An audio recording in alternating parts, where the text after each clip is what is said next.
Bismillahirrahmanirrahim. Assalamualaikum warahmatullahi wabarakatuh. Alhamdulillah, wassalatu wassalamu ala rasulillah wa ala alihi wa sahbihi wa mawalah. Ashhadu an la ilaha illallah wahdahu la syarikalah wa asyhadu anna Muhammadan abduhu wa rasuluh. Allahumma salli ala sayyidina Muhammad wa ala alihi wa sahbihi ajma'in wa ba'du. Tema kita tentang Al-Quran. Barusan sebelum adzan zuhur, saya sudah menyaksikan sebuah pemandangan yang sangat mengharukan. Satu persatu teman-teman datang ke masjid, duduk di shaf, membaca Al-Quran. Terdengar geremeng-geremeng, suara mendengung, seperti suara lebah. Oh, ternyata seperti ini dulu di zaman Nabi, para sahabat membaca Al-Quran. Para perawi sejarah menggambarkan bahwa setiap hari di rumah-rumah para sahabat, yusma' min buyutihim sautun kadzawin nahl. Terdengar di rumah-rumah mereka suara mendengung seperti suara lebah. Ternyata itu adalah suara para sahabat membaca Al-Quran. Baru mengerti saya bahwa ternyata seperti itu suara itu. Pemandangan indah sekali di masjid ini, menunggu salat zuhur, terdengar suara mendengung itu. Orang-orang membaca Al-Quran. Masya Allah. Seandainya pemandangan seperti ini setiap hari, betapa indahnya hidup manusia di muka bumi. Inilah salah satu rahasia Ramadan. Jadi saya barusan searching di Quran, saya tulis kata Al-Quran, dan terkumpul langsung beberapa ayat yang ada kata Qurannya. Di antara yang pertama kali disebutkan, karena cara penyebutannya secara urut, adalah kata Al-Quran yang terdapat dalam surah Al-Baqarah ayat 185. Ternyata memang tentang Ramadan. Jadi Allah menyebutkan kata Al-Quran pertama-tama dalam surah Al-Baqarah dan dihubungkan dengan Ramadan. Syahrul Ramadan alladzi unzila fihi Al-Quran hudal linnasi wa bayyinatin minal huda wal furqan.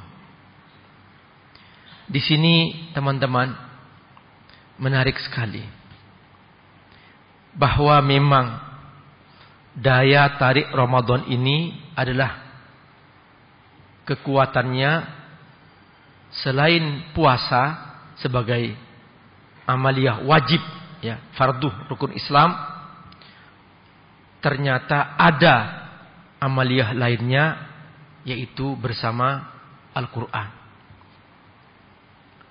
Dan kalau puasa hukumnya wajib. Kita tidak bisa menghindar kalau puasa. Seperti seorang profesional, dia wajib menjalankan tugasnya yang sudah ditentukan oleh kantor atau oleh perusahaan. Kalau dia bidang keuangan, ya bidang keuangan itu wajib. Dan seterusnya. Nah, di bulan Ramadan kita wajib puasa. Kutiba alaikumusiyam. Di sini Allah tidak menyebutkan kata Ramadan. Allah hanya menyebutkan kata asyam. Allah tidak berfirman kutiba alaikum siyamur Ramadan, enggak. Tapi Allah berfirman kata as-siyam. Ada al-lit ta'rif.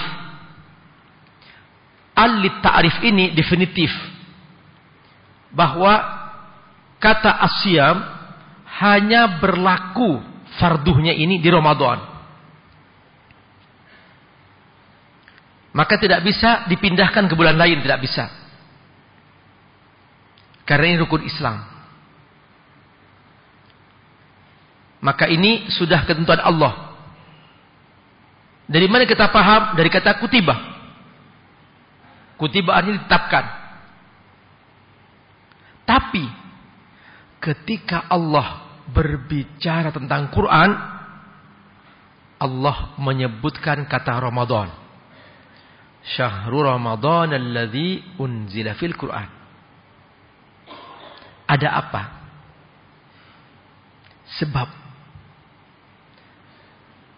khusus untuk bersama Quran ini butuh penegasan. Karena memang kedudukannya sukarela. Kalau puasa sudah fardu, bukan sukarela. Dan wajib dilakukan. Yang tidak melakukan puasa dosa besar. Kecuali yang ada alasannya yang sudah ditentukan. Faman kana minkum maridun aw ala safarin fa'iddatum min ayyamin ukhra. Yang sakit atau musafir boleh tidak berpuasa, tapi wajib mengganti dari yang lain. Tapi teman-teman, khusus Quran ini sukarela. Disebut an-nawafil, at-tatawwu, sukarela. Nah, karena ini sukarela, maka perlu penegasan bahwa ketika Anda masuk Ramadan, jangan sampai ketinggalan, jangan sampai tidak kebagian bersama Al-Quran. Teman-teman, ini dia yang harus kita kejar. Mengapa? Karena Ramadan ini 24 jam, setiap detik pahala dilipat gandakan. Saya ulangi lagi. Ramadan 24 jam, setiap detik pahala dilipat gandakan. Dan cara Allah melipat gandakan itu tak terhingga. Memang disebutkan dalam hadis, yudha'af ila asyri amsalihah, dilipat gandakan menjadi 10 kali lipat. Bal ila sab'i mi'ati dhi'fin, bahkan sampai 700 kali lipat. Nah, teman-teman, tidak semua orang kebagian Ramadan. Dan semua orang ingin mendapatkan pahala sebesar-besarnya di Ramadan.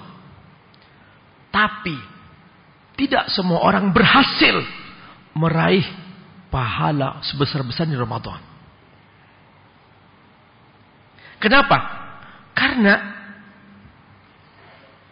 semua ibadah dalam Islam ada waktunya. Misalnya, kita sekarang sholat zuhur. Iya, karena waktu zuhur. Tapi sekarang kita tidak boleh sholat asar, karena belum waktunya. Sholat maghrib, apalagi. Sholat isya, apalagi. Sholat subuh, apalagi. Kita nggak boleh. Padahal sholat itu baik. Nah, bagaimana caranya supaya kebagian pahala sebesar-besarnya Ramadan? Setiap detik ada pahalanya. Sementara sholat nggak bisa setiap saat. Ada satu ibadah yang oleh Allah Subhanahu wa Ta'ala tidak dibatasi waktu.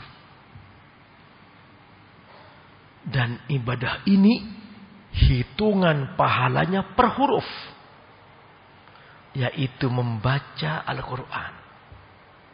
Bayangkan coba. Kita baca 3 huruf saja. Alif Lam Mim. 3 huruf. Kalikan 10, kalikan 700. Sama dengan 2100. Dan bayangkan teman-teman. Kalau membaca 1 halaman. Coba hitung pakai kalkulator. Berapa lipat ganda pahala kita dapatkan. Inilah dia keistimewaan Ramadan.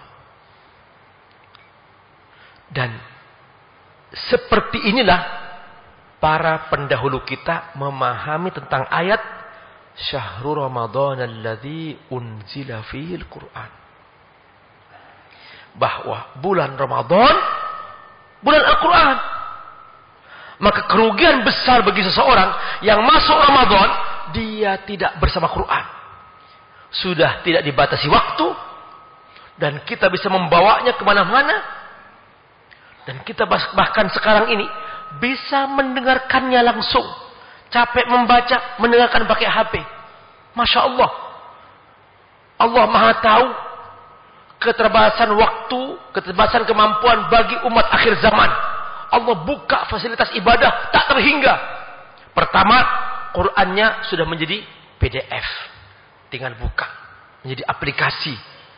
Yang kedua, aplikasi itu ada dalam handphone. Yang ketiga, bisa dikatakan, yang hadir sekarang ini hampir dipastikan semuanya punya handphone. Nah, perhatikan. Dan di sana ada aplikasi Quran dengan mudah download. Di saat yang sama, bisa juga download suara para imam. Murattal, Quran 30 juz. Jadi, bandingkan dengan dulu zaman Nabi. Quran belum tertulis. PDF tidak ada. Tertulis saja belum ada. Ada ditulis, tapi dalam bentuk di kulit-kulit pohonan. Kemudian pelepah-pelepah pohon kurma. Kemudian daun-daunan. Tulang-tulang. Masih diikat satu surah. Dulu masih kesulitan untuk bisa membaca. Tapi itu pun mereka tidak kehilangan cara untuk berlomba-lomba menghatamkan Al-Quran. Dan disebutkan oleh Imam Nawawi bahwa kana Utsman bin Affan yakhtimul Quran fi kulli lailah. Utsman bin Affan khatam Al-Quran setiap malam. Perhatikan. Seperti ini ternyata para sahabat dulu. Mereka berlomba-lomba hidup bersama Quran. Bahkan seorang yang buta seperti Abdullah ibnu Maktum, dia bisa punya alasan nanti di hari kiamat, ya Allah aku buta, nggak bisa membaca Al-Quran, nggak sempat belajar Al-Quran, masih bisa punya alasan. Tapi subhanallah, dia datang menemui Nabi dan dia ingin belajar Al-Quran. Di mana ada Nabi dikejar oleh Abdullah bin Maktum sampai dia hafal Al-Quran. Masya Allah. Dan begitu dia selesai hafal Al-Quran, Abdullah bin Maktum, dia termasuk seorang sahabat yang pertama-tama minta izin kepada Nabi, wahai Rasul, izinkan aku berdakwah dengan Al-Quran yang aku hafal. Dia termasuk yang awal-awal berangkat ke Madinah untuk hijrah, untuk berdakwah di sana bersama seorang sahabat namanya Mus'ab bin Umair radhiyallahu an. Masya Allah, perhatikan teman-teman.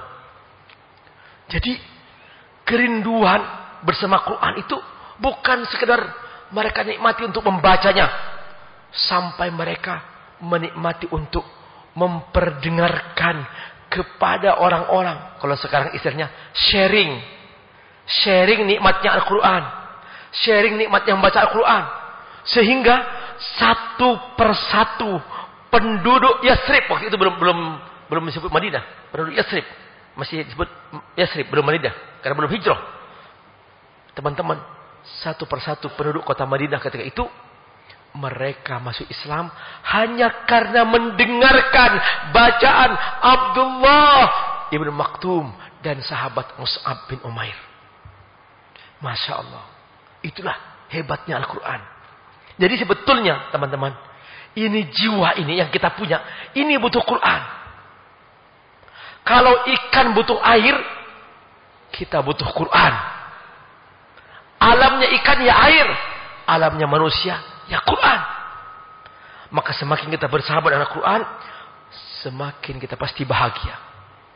Benar teman-teman, pemandangan yang barusan saya saksikan dengan mata kepala saya, dan saya mendengarkan dengan telinga saya, itu membawa kenangan terhadap riwayat-riwayat tentang sejarah di zaman sahabat.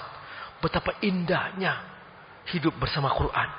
Betapa indahnya suara yang menggeremeng, mendengung karena membaca Al-Quran. Betapa teduhnya masjid yang penuh dengan orang-orang yang duduk tunduk. Dia membaca Al-Quran. Itulah teman-teman kerinduan setiap insan.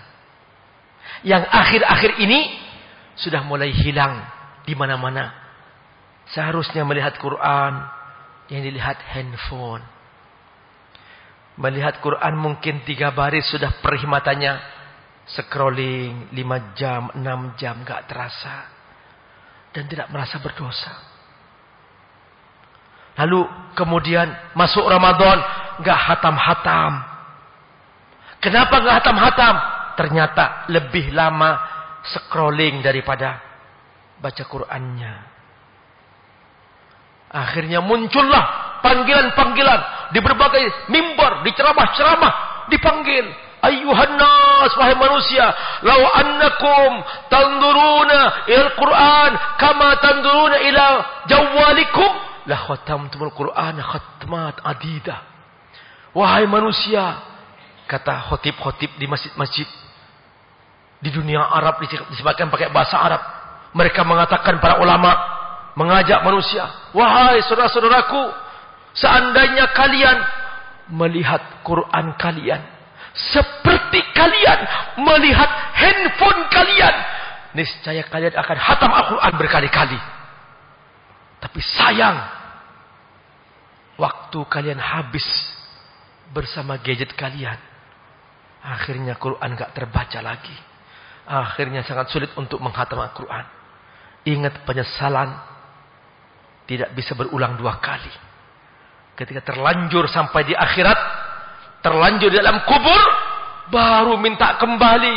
Qala rabbirji'un la'alli a'mal salihan fima tarakt. Ya Allah, kata para penghuni kubur. Ya Allah, kata orang-orang yang kembali di akhirat, yang sudah masuk ke akhirat, mereka berkata, ya Allah, beri aku kesempatan balik lagi ke dunia. Aku akan membaca Quran, ya Allah. Aku akan beramal soleh, ya Allah. La'alli amal solehan fima tarakt. Ya Allah, aku akan membaca Quran, ya Allah. Teman-teman, apa kata Allah? Kalla innaha kalimatun huwa qailuha. Sayang, dunia sudah hancur.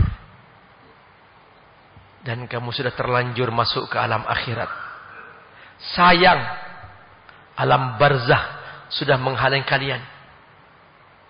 Kalian tidak bisa balik lagi ke dunia. Di sini teman-teman, penyesalan gak bisa balik lagi. Makanya, apa kata salah seorang ulama bernama Imam Ibnul Jauzi. Imam Ibnul Jauzi seorang ulama luar biasa. Dia saking berkahnya hidupnya, setiap hari menulis buku 4 buku. Dan saking kemampuannya memukau setiap ceramah, orang-orang yang mendengarkannya semua banyak yang bertobat. Lebih dari 3.000 preman bertobat. Dan karena kemampuannya berdebat, beliau berhasil mengislamkan lebih dari 3.000 Yahudi masuk Islam. Tapi itu pun beliau masih terus rindu ingin bersama Quran, ingin mengajak murid-muridnya bersama Quran. Masya Allah, sampai menulis sebuah kata, sebuah kalimat dalam bukunya At-Tafsirah. Lau su'ila ahlul kubur, seandainya para penghuni kubur itu diberi kesempatan, tamannau, silakan kalian, ayo minta apa yang kalian mau. La tamannau yawma min Ramadan, niscaya mereka akan minta kesempatan sehari saja untuk Ramadan.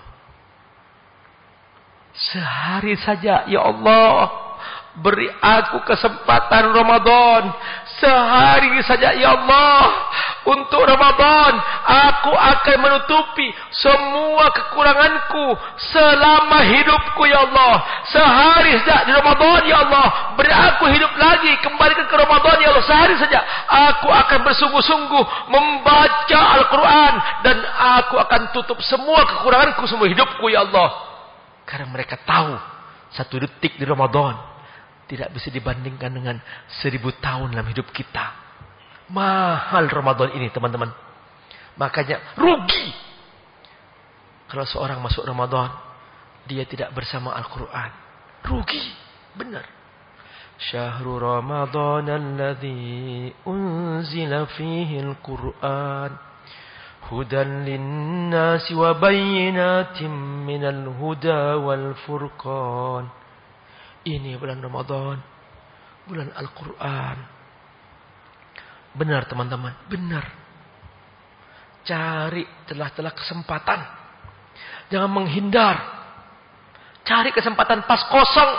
Jangan ngobrol, teman-teman. Coba niatkan mulai hari ini puasa handphone. Coba, ayo puasa handphone. Sudah. Beberapa eksperimen di barat dicoba ada puasa handphone selama 3 bulan.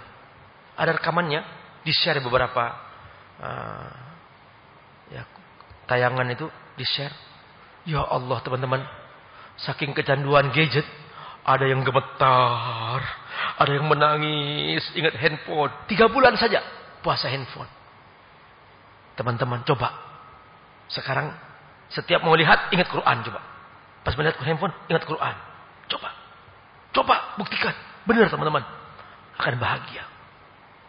Dan kita akan merasa terlunasi atas masa lalu kita yang selama ini tertinggal. Sia-sia. Tanpa makna sama sekali. Memang penyesalan datang di akhir-akhir. Oleh karena itu, teman-teman, jangan sampai tidak kebahagiaan untuk kita bersungguh-sungguh mengisi Ramadan Al-Quran. Nah, kemudian Allah kasih alasan. Mengapa Al-Quran? Mengapa Al-Quran? Kata Allah, Hudan linnasi wa bayyinatin minal huda wal furqan. Hudan linnas. Petunjuk bagi manusia. Apa itu petunjuk? GPS. Seperti GPS. Teman-teman mau ke sebuah tujuan, kalau nggak pakai GPS akan kerepotan. Tapi kapan seseorang bisa sampai ke tujuan? Kalau jujur ikut GPS. Kata GPS belok kanan, belok kanan. Belok kiri, belok kiri. Tapi kalau dia melawan, sudah belok kanan, belok kiri. Sudah belok kiri, belok kanan. Tidak akan pernah sampai ke tujuan.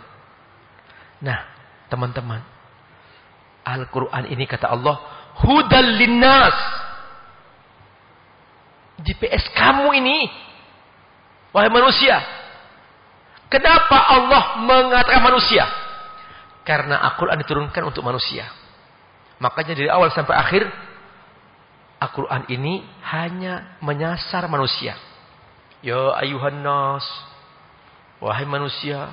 Ya ayyuhalladzina amanu, wahai manusia yang beriman. Itu aja. Alhamdulillah rabbil alamin. Di Al-Fatihah ada al-alamin, manusia. Ditutup dengan qul a'udzu birabbin nas, malikin nas, ilahin nas. Jadi dari awal sampai akhir tentang manusia. Bahkan hampir setiap surah kisah-kisah tentang manusia. Tentang manusia. Para nabi, para pendahulu, semua tentang manusia.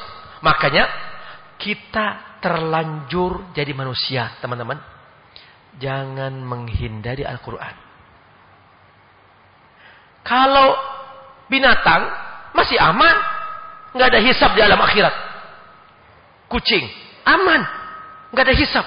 Makanya kucing nggak ada pengajiannya. Kita nggak pernah hadir pengajian kucing, nggak pernah. Kenapa? Karena dia nggak dituju oleh Al-Quran. Tapi kalau manusia, tujuan pokok dari Quran. Quran turunkan untuk manusia. Hudan linnas, kata Allah. Ini untuk manusia.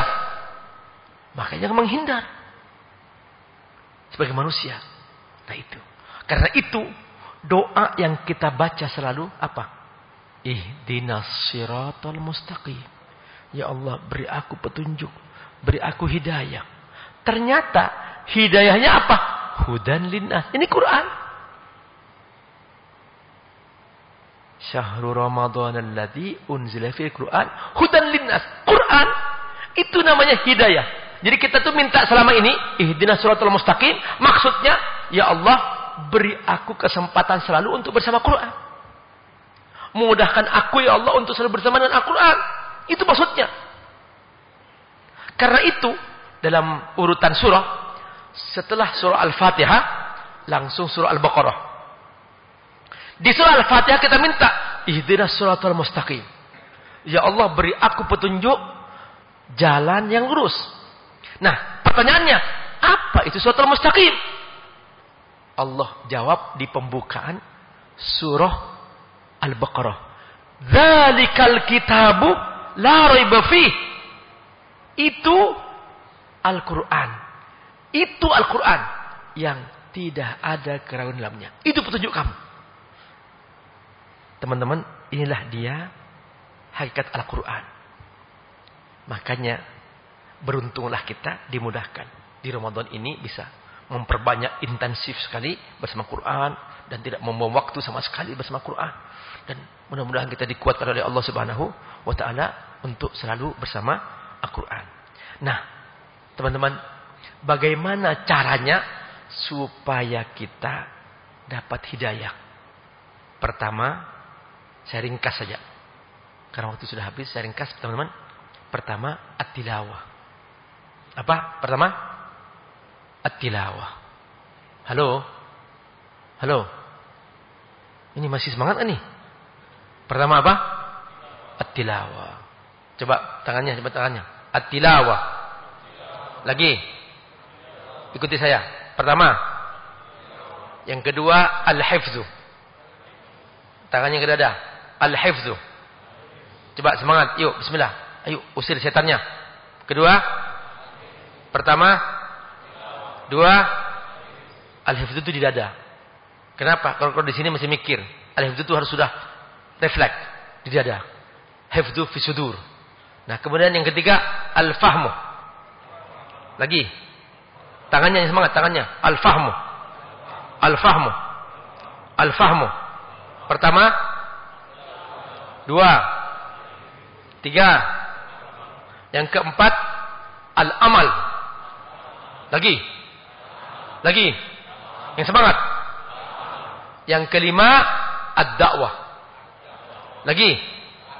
Ad-da'wah. Lagi. Coba sebutkan. 5. Yang keempat, 5. Kewajiban kepada Al-Quran. Ya, 1. 2. 3. 4. 5. Ad-da'wah. Yes. Yesnya kok lemes ya? Emang puasa, emang puasa. Seharusnya puasa semangat ya, teman-teman. Jadi itulah ya. Saya tidak usah membahas panjang lebar karena itu masing-masing poin butuh satu pengajian. Ya, ingat tilawah saja itu sudah pahalanya per huruf. Nah, para ulama dahulu kalau sudah masuk Ramadan dia itu hatamnya 60 kali hatam. Imam Syafi'i 60 kali hatam. Ad-Dhahhak 59 kali hatam. Imam Abu Hanifah setiap malam hatam. Jadi pokoknya teman-teman udah luar biasa pokoknya dah. Nah, kalau kita one day di Ramadan apa? One day 3 juz. Coba angkat semuanya. Ya, one day. Nah, kalau di luar Ramadan one day 1 juz. Coba yang kompak. Di luar Ramadan Kurang semangat. Di luar Ramadan. Di Ramadan. Yes. Yes. Oh, iya, luar biasa ini. Masya Allah. Masya Allah. Benar-benar dikuatkan semua. Jadi caranya tuh, kayak tadi tuh. Tadi bagus banget tuh. Jadi caranya ini masih mumpung masuk 10 kedua. Mungkin yang kemarin sudah kelewat. Oke.